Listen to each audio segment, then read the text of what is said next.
Today I have a very interesting topic for you guys. What eye are you dominant in, and how does that affect how you play?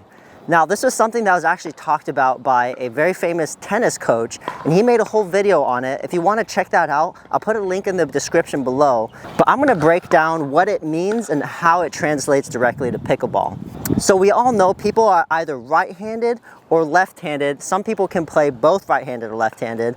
But did you know that your eyes actually have a right eye or a left eye dominant? So how you test this is you're gonna pick a target. I'm gonna look at that basket right there. You're gonna make a small triangle with your hand here, and then you're gonna stick your hands in front of you. And right now, I'm going to put the basket into my little triangle. Now, once you've done that, I'm gonna close my left eye first. Okay, now I'm gonna close my right eye. So try that out, and you should notice that on one of your eyes closed, you can't see it anymore. For me, my right eye is dominant. When I do this test, I can only see that basket with my right eye, okay?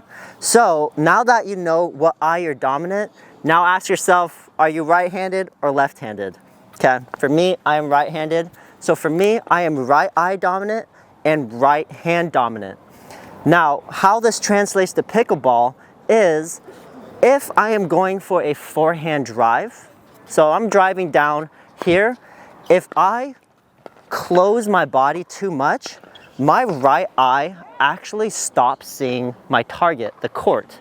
So if I do too big of a turn here for a big windup here, I'm not actually seeing the court with my right eye anymore. I might be able to see it in my peripherals with my left eye, but I'm gonna have far less accuracy and power on that shot. If you're a right-handed player and you are right eye dominant, when you go for big forehands, don't close your body too much to the point where you can't see the court anymore, but go for a semi-closed stance or a open stance so that when I'm here, I can still have my right eye focused on my target.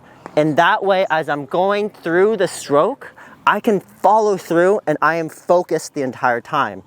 Compared to if I do this and I can't see that ball, I can't see the court anymore. I might be able to see my ball still, but my target has been lost out of my right eye dominance. If you are one of the rare scenarios that you are actually what we call cross eye dominant, that means you are either right-handed with a left eye dominant.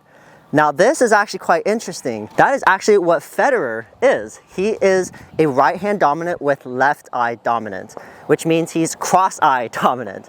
So what that means for him is when he's going for his forehands, he can actually turn more because his left eye is super laser focused, and he can have a big twist, and he can close that position up a lot more. A lot of tennis players have maybe tried to mimic Federer and not had the same results. And a big reason might be because they're not cross-eye dominant. So let's do a little test here.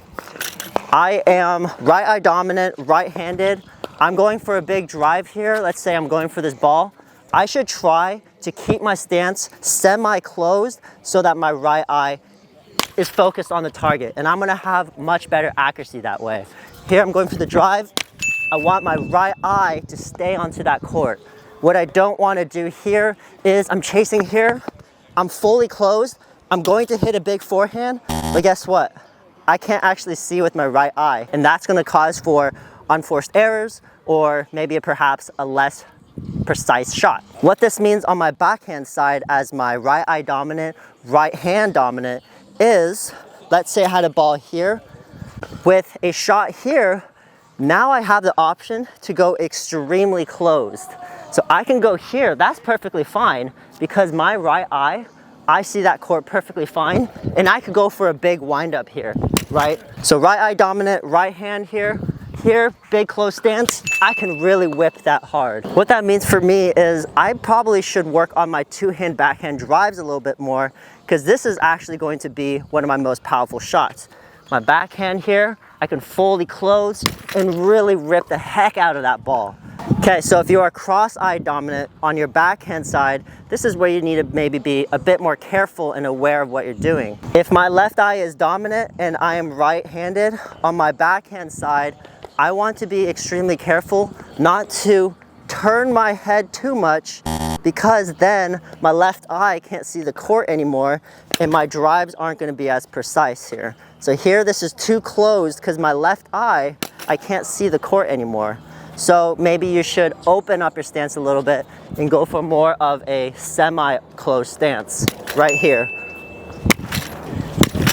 So I have never heard anyone talk about this for pickleball, but I put these practices into use and my game, guys, has improved significantly just being aware of what my main eye is. I didn't even know I had a main eye, but now when I'm playing, I'm constantly aware and I'm constantly thinking about, okay, keep my eye, especially my right eye, on the court. Okay, I don't want to get into positions where I'm like this, I can't see that court anymore, and I need to be able to see to play well. It truly has transformed the way that I think about moving my head, moving my body, and it's transformed the way that I actually hit my shots. I promise you guys, it is mind-blowing how well it actually works. Try this out. Take that test. Let me know in the comments below what eye you are and what hand you are. I'm really curious to see what the stats are for you guys.